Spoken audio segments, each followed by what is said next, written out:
मुख्यमंत्री योगी आदित्यनाथ ने जुबानी हमला करते हुए कांग्रेस और समाजवादी पार्टी के सरकार पर हमला बोला। आपको बता दें कि जनपद बहराइच के नानपारा में चुनावी जनसभा को संबोधित करने पहुंचे उत्तर प्रदेश के मुख्यमंत्री योगी आदित्यनाथ ने गठबंधन पर निशाना साधते हुए कहा कि जो लोग पाकिस्तान का नारा लगाते हैं उनको बोलो उनका वो हाल कर देंगे जो महाराजा सोहेल देव ने सैयद सालार मसूद गाजी का किया। और पाकिस्तानी का नारा लगाते हो तो पाकिस्तान चले जाओ, भारत के ऊपर बोझ मत बनो। भारत अपनी तरफ से किसी को छेड़ता नहीं है, लेकिन अगर भारत को कोई छेड़ता है तो भारत उसे छोड़ता भी नहीं है। मुख्यमंत्री योगी आदित्यनाथ ने सपा परिवार पर हमला करते हुए कहा कि समाजवादी पार्टी के सरकार में नौजवानों के हाथों में तमंचे हुआ करते थे, उनकी सरकारों में गुंडे और माफिया जगह जगह बम विस्फोट करते थे, लेकिन बीजेपी की सरकार में माफिया और गुंडे जानते हैं कि ऐसा करने पर उनकी अंतिम यात्रा निकलेगी।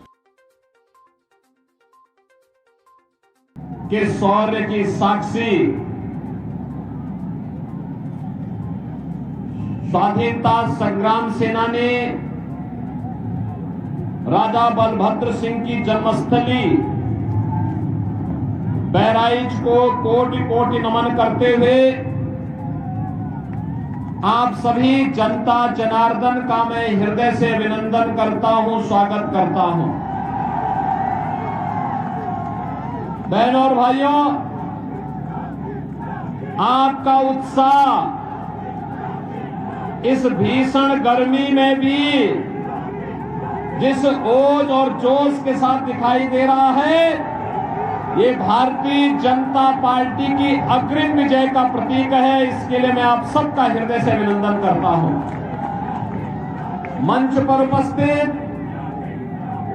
भारतीय जनता पार्टी के जिला के अध्यक्ष श्री ब्रजेश पांडे जी,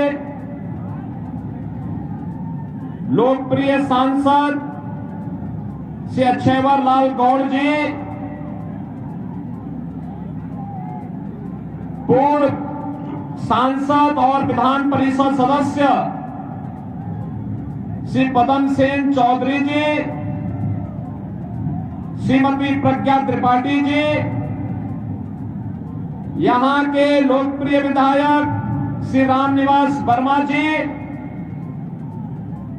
हमारे माननीय विधायकगण श्री सुरेश्वर सिंह जी, श्रीमती अनुपमा जायसवाल जी, सुभाष त्रिपाठी जी, श्रीमती सरोज सोनकर जी, पूर्व मंत्री श्री मुकुट बिहारी वर्मा जी, भारतीय जनता पार्टी के लोकप्रिय प्रत्याशी डॉक्टर आनंद कुमार गौड़ जी, भारतीय जनता पार्टी अपना दल है, निषाद पार्टी, राजभर पार्टी से जुड़े हुए मेरे सभी उपस्थित बहनों और भाइयों, इस पावन धरा को जो ऋषि मुनियों की भूमि है, शौर्य और पराक्रम की धरती है,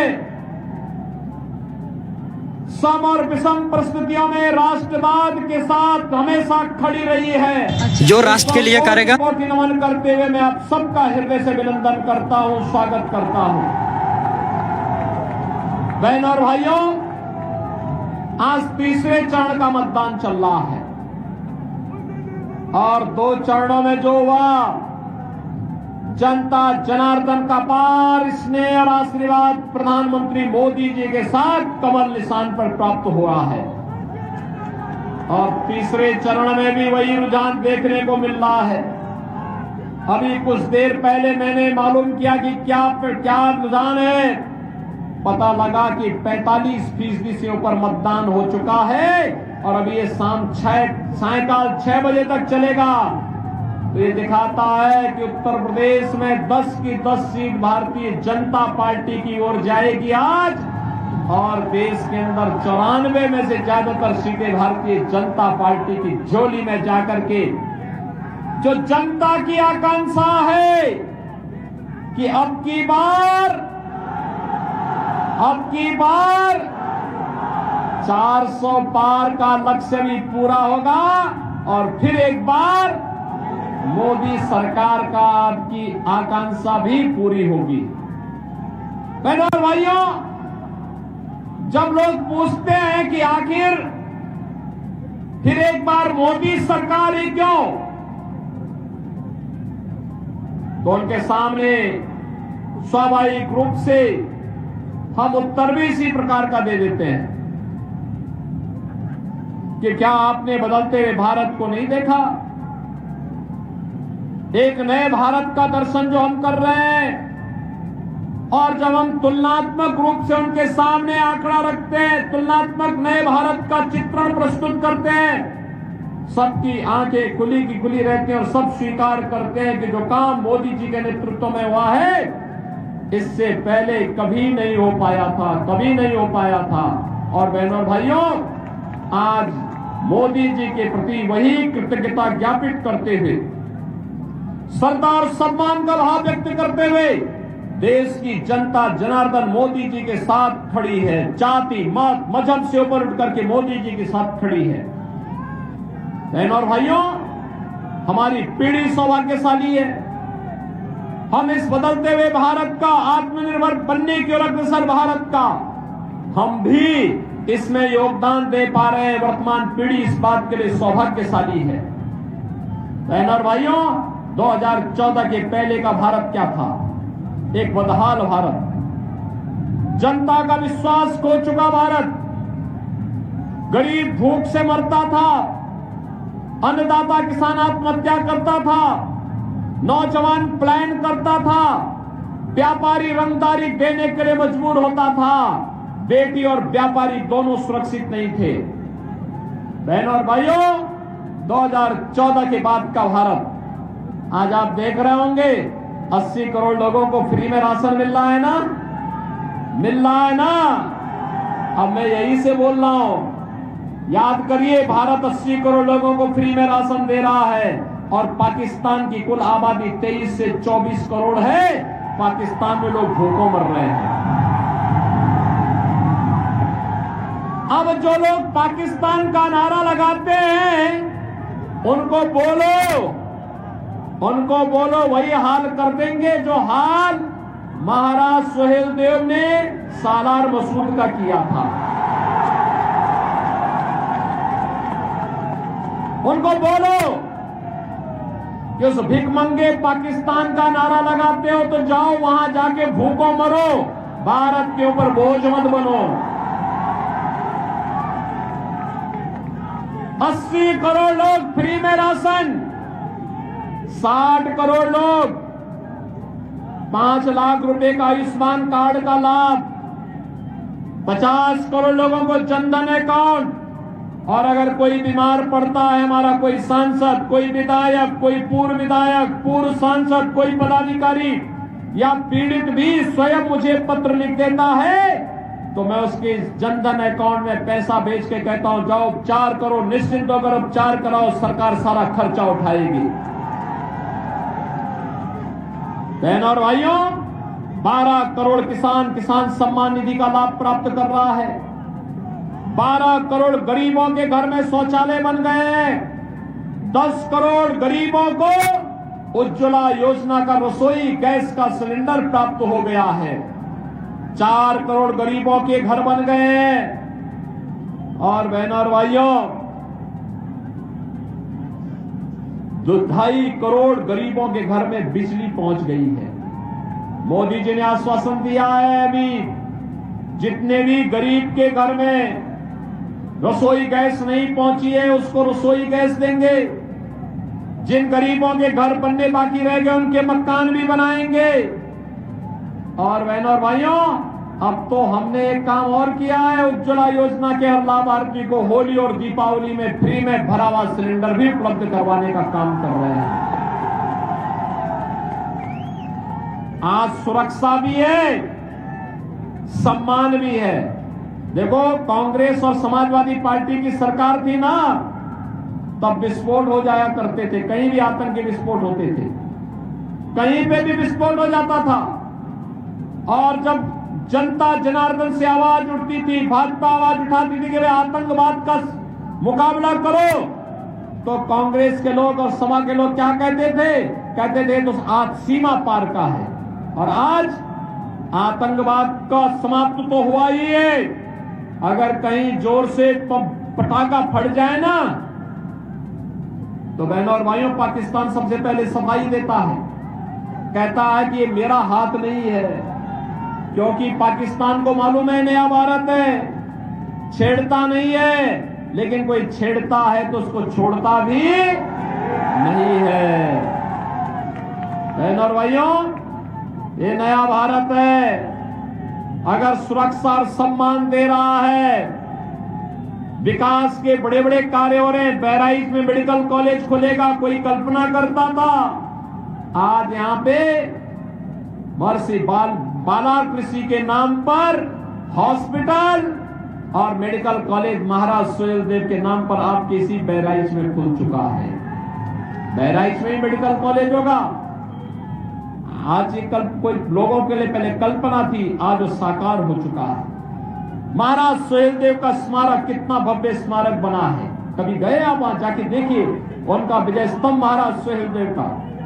अरे राष्ट्र रक्षक थे और इसलिए उनका सम्मान देना ही हमारा काम है। हम महाराज सुहेलदेव का स्मारक बना रहे हैं। हम लोगों ने, हमारी सरकार ने बाबा साहब भीमराव अंबेडकर के पंचतीर्थों का निर्माण भी किया है। हम लोगों ने गरीबों के मकान भी बनाए हैं और हम लोगों ने रामलला का भव्य मंदिर के निर्माण का मार्ग भी प्रशस्त किया है। जो कांग्रेस के लिए असंभव था, जो सपा के लिए असंभव था, जो बसपा के लिए असंभव था, मोदी जी के नेतृत्व में भारतीय जनता पार्टी ने उसको संभव करके दिखा दिया है। जनता जनार्दन का सम्मान बढ़ा दिया है। बहनों और भाइयों, सपा के समय नौजवानों के हाथों में तमंचे पकड़ाते थे, हमने तमंचा नहीं, हमने अपने नौजवान के हाथ में टैबलेट पकड़ा दिया। टैबलेट अब स्मार्ट नौजवान है। उनके समय में अपराधी और माफिया जगह जगह बम विस्फोट करते थे। हमने कहा बम विस्फोट नहीं, अयोध्या में रामलला विराजमान होंगे तो माफिया और अपराधी का राम नाम सत्य है की भी यात्रा निकलेगी। और बहनों और भाइयों, आज आप देख रहे होंगे, आज आप देख रहे होंगे यह भी हो रहा है। और मैं आपको इस बात के लिए भी आश्वस्त करने के लिए आया हूं। देखो, सपा और बसपा की सरकार में जगह जगह बमबाजी होती थी, आज बमबाजी नहीं है। हर हर बम बम के साथ कावड़ यात्रा निकलते हैं, बड़े धूम धड़ाके के साथ में। समाजवादी पार्टी तो रामद्रोही है। ये लोग हमेशा भगवान राम का विरोध किए हैं। क्या रामद्रोही के साथ हम खड़े होंगे? क्या कांग्रेस के साथ खड़े होंगे जो आतंकवाद का समर्थन करती है? बहनों और भाइयों, इसीलिए आज हम आए हैं। देश की आवाज के साथ बहराइच की आवाज भी जुड़नी चाहिए। सहमत हैं? सहमत हैं? सभी लोग सहमत हैं? डॉक्टर आनंद कुमार गौड़ को भारी बहुमत से विजयी बना के भेजेंगे। सभी लोग सहमत हैं? कमल चुनाव चिन्ह पर विजयी बना के भेजेंगे। मोदी जी का संदेशा घर घर पहुंचाएंगे। मोदी जी का संदेशा है कि 13 मई को हर व्यक्ति पहले मतदान करेगा, फिर जलपान करेगा। आप सहमत हैं? बहनों और भाइयों, आपके लिए अगले 5 दिन का समय प्रचार के लिए बचा है। छठे दिन मतदान करना है। इन 5 दिनों का उपयोग आप देश के लिए करेंगे। ये चुनाव देश के लिए लड़ा जा रहा है, आपकी आने वाली पीढ़ी के लिए लड़ा जा रहा है। आत्मनिर्भर भारत का मतलब नौजवान आत्मनिर्भर, महिलाएं आत्मनिर्भर, किसान आत्मनिर्भर, व्यापारी आत्मनिर्भर, हर नागरिक आत्मनिर्भर होगा, खुशहाल होगा, विकसित भारत का आधारशिला बनेगा। और विकसित भारत का मतलब दुनिया को नेतृत्व देने वाला भारत। और बहनों और भाइयों, उस भारत के लिए एक और मोदी जी के नेतृत्व में भारतीय जनता पार्टी, अपना दल, निषाद पार्टी, राजभर पार्टी, राष्ट्रीय लोक दल है। और दूसरी तरफ भारत का विरोध करने वाले, भारत के महापुरुषों का अपमान करने वाले, प्रभु राम की सत्ता को, प्रभु कृष्ण की सत्ता को चुनौती देने वाले, गौ हत्या को प्रश्रय देने वाले, आतंकवाद के समर्थक, देशद्रोहियों को गले का हार बनाने वाले कांग्रेस समाजवादी पार्टी के लोगों का गठबंधन है। और इसलिए बहनों और भाइयों, 13 मई को भारतीय जनता पार्टी के लिए आप सबके समर्थन की आकांक्षा करते हुए आज हम सब यहां पर आए हैं। बहनों और भाइयों, डॉक्टर आनंद कुमार को भारी बहुमत से विजयी बना के भेजेंगे। कमल चुनाव चिन्ह पर रिकॉर्ड वोटों से, उनके पिताजी जितने वोट से जीते थे उससे दुगने वोट से चुनाव जिता के भेजिए। आप सहमत है ना? सहमत है? तो फिर मेरे साथ बोलेंगे भारत माता की, भारत माता की।